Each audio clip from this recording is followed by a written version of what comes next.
መቼ እንደምን ከስር ታውቃላችሁ? ለእንደነዚህ አይነት ሰዎች ያ ረቢ ማለት ስንጀምር ሙስሊም ማን ነው? መሐመድ ነው ገለመሌ የሚባል መጣና እስላም ሳትሆን ምን አባ አራጅ አይደለ እንዴ? ይህንን ቃል የተናገረው እጅግ በጣም በሚያስገርም መልኩ እንዳልካቸው ዘነበ የሚባል ሰው ነው። እንዳልከን አብዛኞቻችሁ ታውቁታላችሁ ብዬ አስባለሁ።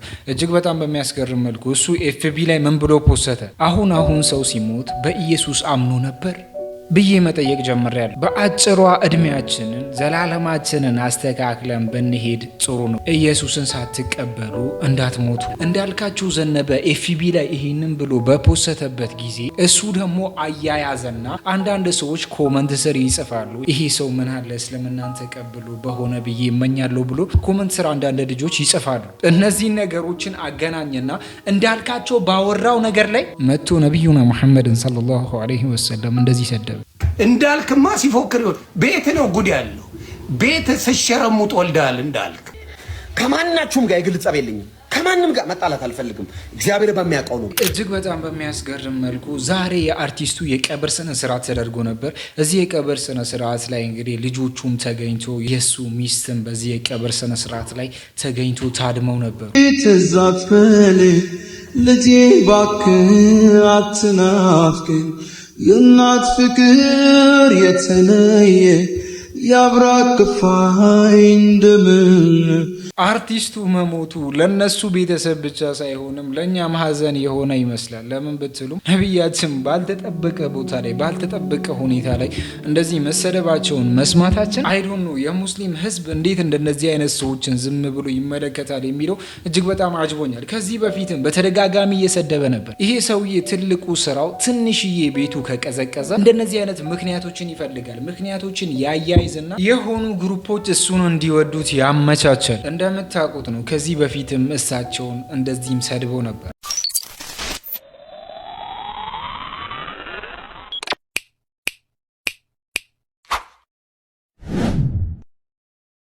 አለው አልጠፋውም። ሰላሙ አለይኩም ወራህመቱላሂ ወበረካቱ። እንዴት ናችሁ? ሁሉ ሰላም፣ ሁሉ መልካም አልሐምዱሊላህ። ዛሬ እጅግ በጣም በሚያስገርም እና ትንሽ ቅር ባለኝ ዜና ተገናኝተናል። ዛሬ በትንሽ ደቂቃ ውስጥ ብዙ ነገሮችን የምናወራበት ታይም ስለሆነ እባካችሁ አንዴ ቁጭ በሉ። አንዴ ፈልጋችኋለሁ። አንዴ ረጋ ብላችሁ የምታዳምጡ ፕሮግራም ነው። አንዴ ቁጭ እስቲ። በቃ ይሄንን ቻናል ላይክ፣ ሰብስክራይብ በማድረግም ግዴታችሁን እየተወጣችሁ። ከዚህ በፊትም አርቲስቱ እንደዚህ ብሎ ነበር። ከቁርአን አንድ ፓርት ልትልኝ ትችላለህ? እሺ። በመጀመሪያ ይቅርታ አድርግልኝ ሀይደር፣ እንኳን አደረሳችሁ ብዬ ማለት ነበረብኝ። አየህ ሀይደር፣ ይቅርታ በጣም ብያለሁ። አሁን ከቁርአን በልልኝ።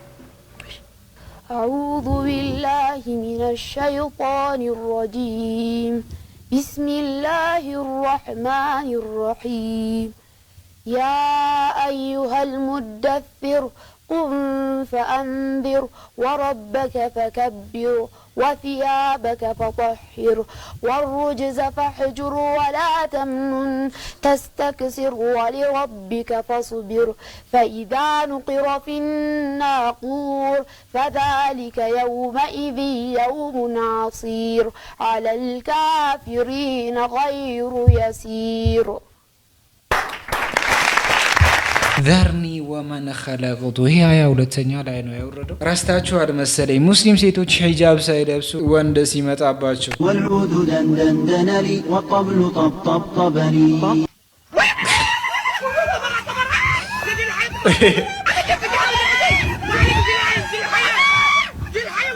በተለይ ኒቃቢስት ሴቶች እንደዚህ አይነት ነገሮች ያጋጥሟቸዋል አስባለሁ። እማማ ልጅ መውለድ ይችላል ወይ? አሁን እድሜዎት ላይ እችላለሁ ማሬ። ለምንድን ነው የማልችለው? እኛ እኮ የድሮዎቹ ኦሪጂናሎች ነን። የአሁኖቹ ናቸው እንጂ ገና በ30ዎቹ ኤክስፓየርድ የምታረጉት። እኛ እስከ 100 እስከ 80 እናገለግላለን እና ኤክስፓየርድ አንሆንም። ኦልድ ኢዝ ማተር ብሏል ፈረንጅ እና ኦልድ ያለሁ ማሬ። ገና እኮ 70 ምናምን ነኝ እንዴ። ቾክሎ ያግቡ ማዘር እንዴ። እድሜዎት ገና ነው እኮ ገና ሩጦ መጨረሱ ገና። አሁን ጭቃ የሚጠፈጥፉበት እድሜ ስለሆነ ተረጋጉ ማዘር፣ ገና ብዙ እድሜ ያሉት። ሊያገቡ ጥቂት ወራት ሲቀራቸው ጂም የሚጀምሩ ወንዶች ወላሂ ያስቁኝ። ምንድነው የሚያስቅ ወንድሜ? ምንድነው የሚያስቅ? መብታቸው ነው። ምን አገባህ? ነገ የሚያገባው ቢሆን ዛሬ ሌሊት ላይ ጂም ቤት ቢሄድ ምን አገባው? ምን ቸገረ? እስቲ ምንድን ነው የሚቸገረ? ምን ቸገረ እንዴ? ወንዱ ላይ ሁሉም ነው እንደሚነሳው። ኧረ ተረጋጋ በእናትህ። ሄደህ የምታስፈራራውን አስፈራራ። ረመዳን ሾርባ ስትፈትግ ለመኖር ነው ወይ የምታገባት? ቀድሞውኑ ልፍስፍስ መሆኑ ለምን አስፈለገ? ደግሞ የፊክር ሰውና ዛኪር ዘውቅ ላይ አይታማም አሉ። ከፈለገ በያህዩ ያቀዩም ዳኢም የማይበርድ አልገባኝም። እኔ ምንም እንደዚህ አይነት አማርኛዎች አይገቡኝ። ምን ላይ ነው ያልከው? እስቲ ቆይ እንድገሙ። እንዴ አትነግሩኝም እንዴ? ስሜታዊ ሆንኩ እኮ መስገጃ አንጠልጥያለሁ። እሺ ምን ላይ ነው ያልከው? እስቲ እንድገም። ቀድሞውኑ ልፍስፍስ መሆኑ ለምን አስፈለገ? ደግሞ የፊክር ሰውና ዛኪር ዘውቅ ላይ አይታማም አሉ። ከፈለገ በያህዩ ያቀዩም ዳኢም የማይበርድ ኤርታሌ የሚያስንቅ እሳተ ገሞራ እኮ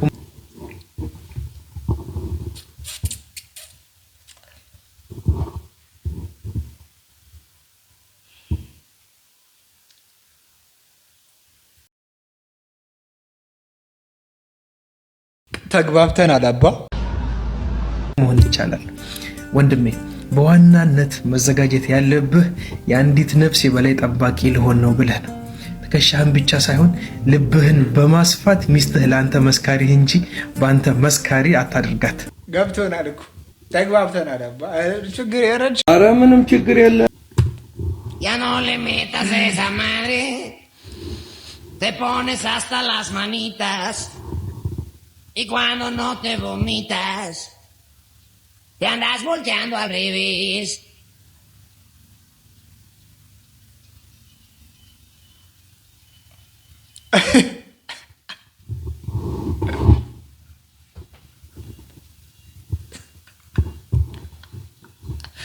ድመቷ ያለችበት ሁኔታ እጅግ በጣም በሚያስገርም መልኩ ደግሞ አይሾ ስፒድ ኢትዮጵያ መጥቶ ነበር። የኢትዮጵያውን አይሾ ስፒድም ታውቁታላችሁ ብዬ አስባለሁ። ከአይሾ ስፒድ ጋር ምን አይነት ሪያክት እያሳየ እንደነበር ሁላችሁም የምታውቁት ነው ብዬ አስባለሁ። የማታውቁት ገብታችሁ መመልከት ትችላላችሁ። ገብታችሁ ደግሞ አልመለከትም ካላችሁ ይሄው ውጮችን ሙድ እያያዙብን ነበር። እንደዚህ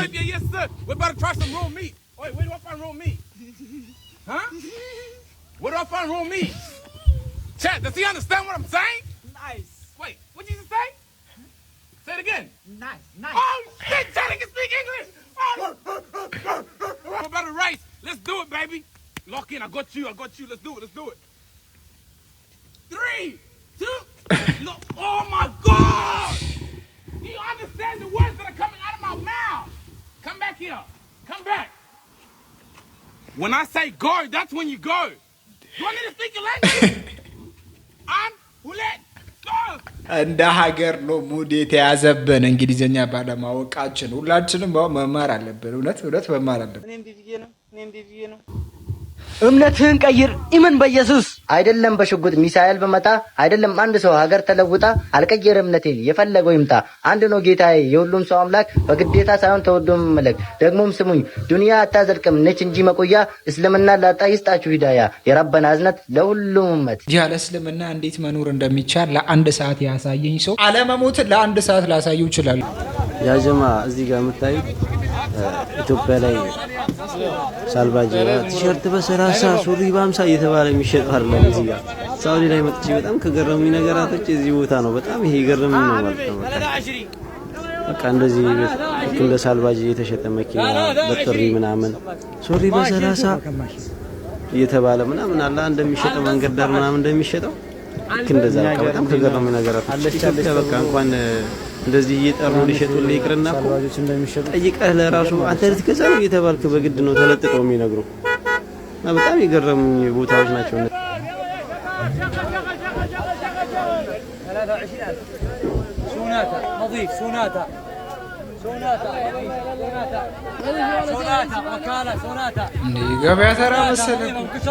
ገበያ ተራ መሰለ። በግ ፍየል የሚገዛበት ቦታ ሂዶ የሚያቅሰዋል። በግ ፍየል የሚገዛበት ሂዶ የሚያቅሰው አለ ወይ? የኢትዮጵያ ሕዝብ እንደዚህ ነው በግ የሚገዛው። የኢትዮጵያ ሕዝብ ምን ያክል ከዓለም እንደተራራቅን ብቻ ተመልከት።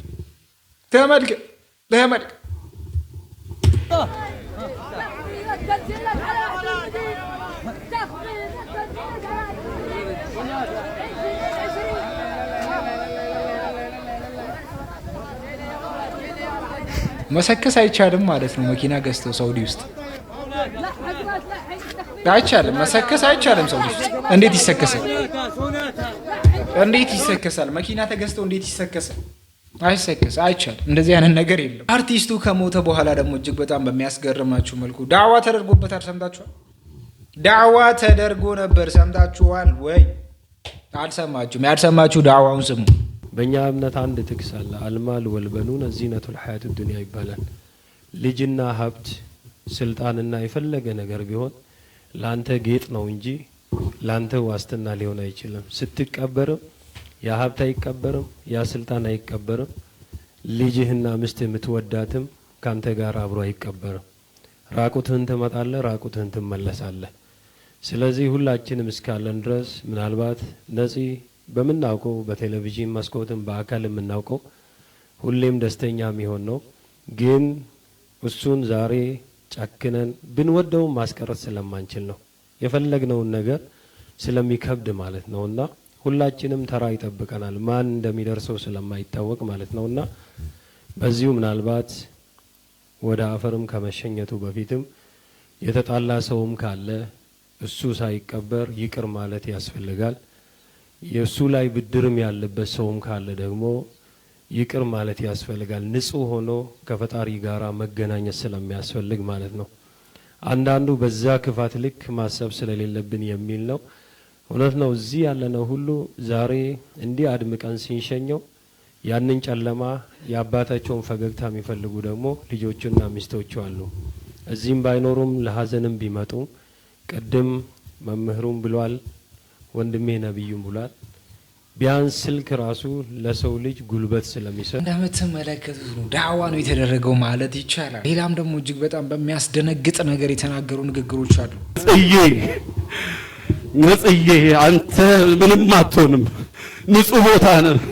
ሰፈር ላይ የሚጠብቁ ልጆች አሉ፣ ማታ ማታ ስትገባ ብር የምታደላቸው እነሱ ልጆች ትናንት እያስለቀሱን ነበር። እነሱን ስታጣ በር ላይ አስቀምጠው የምትሄደው ጥለላቸው የምትሄደው ብር ማን ነው የሚጥልላቸው? ነጽዬ ወንድሜ፣ ጓደኛዬ፣ ነጽዬ ሁሉ ነገሬ ያንተን ልብስ ነው የምለብሰው ታውቃለህ። እየተለዋወጥን ነው የምናደርገው ወንድሜ። አልችልም፣ በቃ ኑርልኝ፣ በዛው ከመድኃኒዓለም ጋር ኑርልኝ። ይህንን አጋጣሚ ተጠቅሞ ለብዙ ጊዜያት ድምጻቸው ጠፍቶ የነበረ ሰዎች እነሱ ሊረሳ የተቃረቡ ሰዎች ነበሩ። ይህንን አጋጣሚ ያገኙና እጅግ በጣም በሚያስገርም መልኩ እስልምናን ለማጥቃት ሁሌም ወደ ኋላ የማይሉት አንዳንድ ከብቶች እስልምናን ሲናገሩ ነበር። ሙስሊም ነው መሐመድ ነው ገለመል የሚባል መጣና እስላም ሳትሆን ምን አባ አራጅ አይደለ እንዴ? እሺ እንደዚህ ካልክ እጅግ በጣም ጥሩ ነው። አንተ ከአንዴም ከሶስቴ በላይ አውርተ ነበር ስለሳቸው። ብዙ ነገሮችን አውርታል። ከዚህ በፊት ያወራካቸውን ነገሮች መድገም አያስፈልግም። ግን በህይወት አለክ። ነብዩ መሐመድን የተናገረ በሙሉ ታርድ የለ እንዴ? የትኛው እስልምና ነው የምታወራው? የትኛው ፍቅር ነው የምታወራው? እስላም ሲያርድ ነው የማውቀው። ወሬኛ እስላም ሲያርድ ነው የማውቀው። ግልጽ አድርጌ ነው የምነግርህ። ሲያርድ አውቀዋለሁ እስላምን። ነብዩ መሐመድ ተነካ ብለህ አይደል እንደ ዮኒ ማኛን አካውንቱን አዘጋ በተገኘበት ይገደል ምናምን ብለህ ስትዝት የነበረው ሌባውላ ይልና ከመሐመድ ጋር ወሪያ ድንፋታችሁ ነው የሚገርመኝ። ልክ የሚያጸድቅ ምን ሰማይ ቤት 72 ሴት ሊያሸረሙጥ አይደል እንዴ? አንተ እምነት ያለ ስለ የትኛው ሃይማኖት ነው የምታወራው? እንዴ አላበዛችሁትም እንዴ? አልበዛም እንደ ኦርቶዶክስ ላይ እየመጣችሁ ቅርሻታችሁ የምታቀርሹት? ጠይቅ ምድረ እስላምን 72 ሴት ለመሸርሙጥ ነው ገነት ስትገባ ዋሻው እንዴ? ውሸት ነው የማወራው። 72 ሴት ይሰጣል አይደል የሚለው ትምህርታችሁ አይደለም የሚል አንድ እስላም አስገባ እዚህ እንዳልክማ ሲፎክር ይሆን ቤት ነው ጉድ ያለው። ቤት ስሸረሙጥ ወልዳል እንዳልክ ከቤት ነው ክርስትና የሚጀምረው።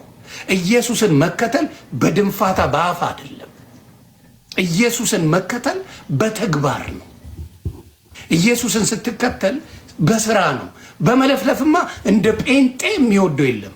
በተግባር ግን የላችሁም። አብዛኛዎቹ ጓዳችሁ ቢታይ መረኖች ናቸው። መረን ከፈራችሁ መዝሙር እንዴ ባዝሩም እየተሸራሙች አይደል እንዴ? መዝሙር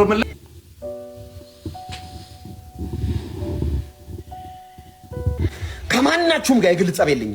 ከማንም ጋር መጣላት አልፈልግም። እግዚአብሔር በሚያውቀው ነው። ብዙ ሰዎች እኔ ቢወዱኝ ደስ ይለኛል ከምናገረው መልእክት አንጻር። ባይወዱኝም ኢትስ ኦኬ። ለምን ዓለም የሚጠላውን መልእክት ነው ይዤ የመጣሁት። ዓለም ሁሉ ይሄን መልእክት ሳመጣ ጀርባውን ነው የምሰጠው። ለምን የመልእክቱ ባለቤት ኢየሱስ ለዓለም ጀርባውን ሰጠ። አየህ፣ ለዓለም ፊትን ከሰጠ ጥርስን ነው የምታረግፍ። የያዝከው እውነት ከዓለም ሲስተም ጋር ተቃራኒ ነው። ያንተ እውነት ውስጥ ዝሙት የለም፣ ርኩሰት የለም፣ ጥላቻ የለም፣ ስድብ የለም። ዓለም ደግሞ አፕሪሼት የምታደርገው የዚህን የሲስተም የዚህን የስጋ ስራ ነው። የስጋ ስራን የሚቃወምን ወንጌል ይዘ ከዓለማዊ ጭብጨባ ከተቀበልክ ድሮም እያመቻቸ ነው ማለት ነው። እኔ እንትና ሃይማኖት ነኝ ግን ፓስተር እንትና ይመቸኛል ከተባልክ እያመቻቸ ነው። ወጥ የሆነ ወንጌል ሰባኪ አይደለም ማለት ነው። ርስት ቀይራለህ ማለት ነው። እሺ ጥሩ ነው። በምድር ላይ አገናኘን። ወአለይኩም ወራህመቱላሂ ወበረካቱ። ይሄን አረመኔ እንግዲህ ታውቁታላችሁ። ከዚህ በፊትም ቪዲዮ ሰርቼ ነበር። የ14 ዓመት ልጅ ሸይማንች ህፃን ልጅን ሱቅ ስትሄድ ደፍሯት እንግዲህ አሁን ፍርድ ቤት ያው ቀርቦ ዳኛው እንግዲህ በሁለተኛው ዙር ላይ ነው ዳኛው ያቀበ ህጉ አሁን ይሄ ልጅ ችን ህፃን ወደ ሱቅ እናቷ ልካ ስትሄድ ጨለማ ቦታ ላይ በአሰቃቂ ሁኔታ ደፍሮ አይኗን ወቅቶ ስለዚህ የሞት ፍርድ ተሰቅሎ እንዲገደል እያለ ለዳኛው እንግዲህ እየተናገረ ነው። እንደምታዩት እናትየውም እዛው ፍርድ ቤት ውስጥ አለች ልጅቷም እና ዳኛውም እንግዲህ የሚፈርደው በሱ ላይ የሞት ፍርድ ነው። ታንቆ እንዲገደል ፈርዶበት እናትየው ደግሞ እንግዲህ በደስታ እንደምታዩት አልহামዱሊላህ የልጅ አባት በህይወት አለ ዳኛው ብላ ይኸው ስጁድ እየሰገደች ዳኛው እንደዚህ በቶሎ በሁለተኛው እንትን የሞት ፍርድ ይፈርድበታል ብዬ አልጠበቅኩም። እየጠየቋት ነው በተሰጠው ፍርድ እንዲህ ደስተኛ ነች ብላ ስትጠየቅ እንግዲህ የመለሰችው መልስ ይሄ ነው።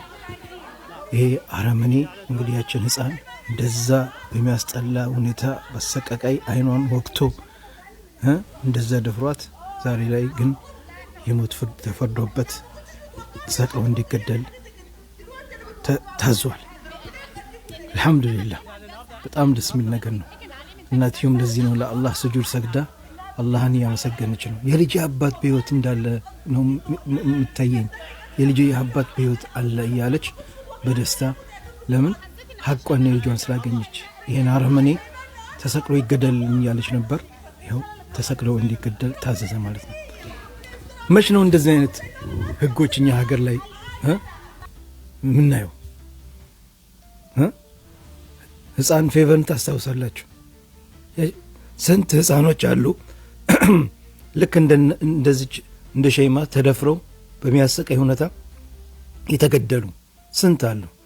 ልክ ይሄን ህግ ደግሞ እኛም ሀገር ላይ እንደዚህ እንደነዚህ አረመኔዎችን ህፃንን የሚደፍሩ ህፃናትን የሚያሰቃዩ ልክ እንደዚህ አይነት ፍርድ ተፈርዶባቸው ማየት መስማት እንፈልጋለን። የፌቨን ገዳይ እስካሁን ድረስ እስር ቤት ቁጭ ብሎ መንግስት እየቀለበው ነው ያለው አይደል? መች ነው እንደዚህ አይነት ፍርድ የሚፈረድባቸው እኛ ሀገር ላይ? እና ወላሂ እኔ እቺ ልጅ ሐቋን ስላገኘች በጣም ነው ደስ ያለኝ። አልহামዱሊላህ ኢንሻአላህ ነገም የፌቨንም የሌሎችም የነሱም ሐቅ ልክ እንደዚህ ይወጣል ቢዝኒላህ ተዓላ። ቪዲዮን ሼር አድርጉት። ኦኬ ለዛሬ ያዝንላችሁ ፕሮግራም በዚህ ይጠናቀቃል። በቀጣይ ቪዲዮ እስከምንገናኝ ሰላም አለይኩም ወራህመቱላሂ ወበረካቱ።